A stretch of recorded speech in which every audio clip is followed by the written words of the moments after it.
I think people play more to the politics of their district and to the national politics instead of doing what they know is right by the American people.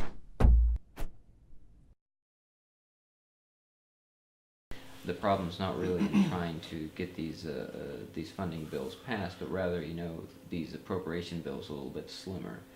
Is that a something that because you were talking about there's a little bit too much government in the bill already. Absolutely. But I would imagine, though, it's hard to pick and choose what goes and what stays. Well, that's the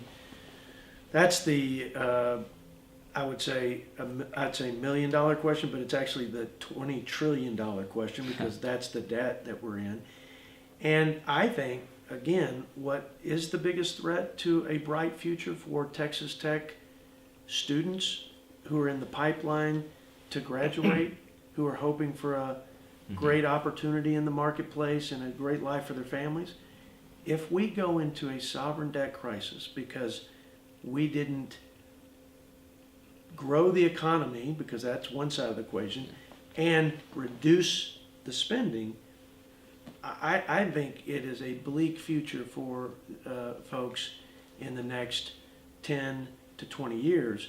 No one knows exactly when the first domino falls, like it did in Greece and in Puerto Rico, where they became insolvent as a country. Right. But once they fall, you can't get it back. And it'll tank our economy. It'll increase taxes so high that it'll be really hard on our young folk who are going to be moving into that young adult stage in life. But that is the big question: what stays and what goes? Yeah.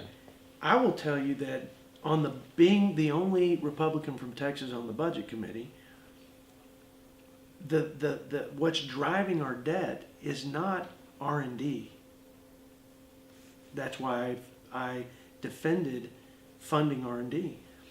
It's not defense.